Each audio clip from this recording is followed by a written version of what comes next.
So in Dragon Ball Super, the Multiverse Tournament, Jiren and the other universes have been tearing it up, especially Goku, Universe 7, Universe 6, but the biggest thing that is being overlooked right now is without a doubt the two Xenos. Now originally there weren't two Xenos, there was only one. The second Xeno came in from the Future Trunks timeline, and ever since then there has been two Omni Kings, and it hasn't really been that bad. You would think that two people who are in charge of so much and have equal power, there would eventually be some kind of conflict, but so far there hasn't been. These two Omni Kings are in charge of everything. Every universe, every god of destruction, every angel, it all comes back to the Omni King. But when you are the king of everything, it's kind of hard to share that title with someone else, even if it's another version of you. The Tournament of Power isn't just another tournament. There is so much more going on, not just with the eradication of each universe, but it's more than likely that it won't just end with each universe being destroyed and one surviving.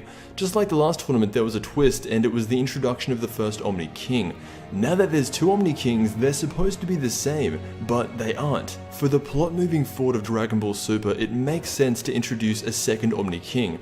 Right now, and for the past year, it has been established that no one's power can come close to Xeno's. So by bringing in another version of himself, in a way, it brings back what little balance we had, meaning that if one of them ever does something really bad, for example erase the wrong universe, then we could actually see some consequences for him. It is worth mentioning that if these Xenos thought the same and were the same, then there would never be any conflict, they would agree on everything. But there have been signs ever since they first came in contact with each other that they are not identical. They have a different dominant hand, and that might not seem like anything at the moment, but what that means is that it has been very clearly pointed out that the two Xenos have differences, and no matter how small they are, it's planting seeds for what could eventually become something really big. The two Xenos so far watching the tournament look really happy next to each other. They're in agreement every time we see them and don't ever look like having any sign of conflict. But that will change. There is a reason the second Omni King was brought in, and although we're yet to see it, I do feel like it will come by the end of the tournament. A conflict between the two Omni Kings.